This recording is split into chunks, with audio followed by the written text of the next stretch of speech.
चीनमधल्या तियानजिन इथं आजपासून SCO अर्थात शांघाय सहकार्य संघटनेच्या 25व्या शिखर परिषदेला सुरुवात झाली असून पंतप्रधान नरेंद्र मोदी या परिषदेला उपस्थित.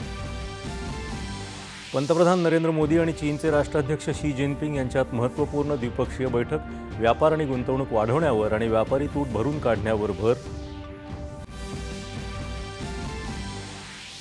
भारत चीन सीमेवर शांतता आणि स्थैर्याचं वातावरण, परस्पर विश्वास आणि संवेदनशीलतेच्या आधारावर दोन्ही देशांमधील संबंध दृढ करण्यासाठी वचनबद्ध, पंतप्रधान नरेंद्र मोदी यांचं प्रतिपादन.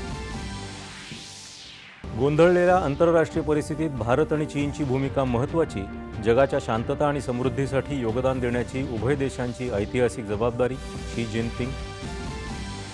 आज संपूर्ण जगाचं लक्ष भारतावर असून भारतात दडलेल्या संधींवर संपूर्ण जगाची नजर, मन की बातमध्ये पंतप्रधानांचं प्रतिपादन.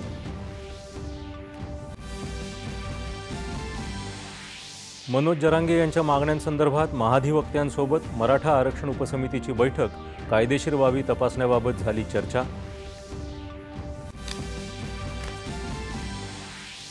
मराठा आरक्षणाच्या मागणीसाठी मनोज जरांगे पाटील यांचं मुंबईत आंदोलन सुरूच, मागण्या मान्य होत नसल्यानं उद्यापासून कडक उपोषणाचा इशारा.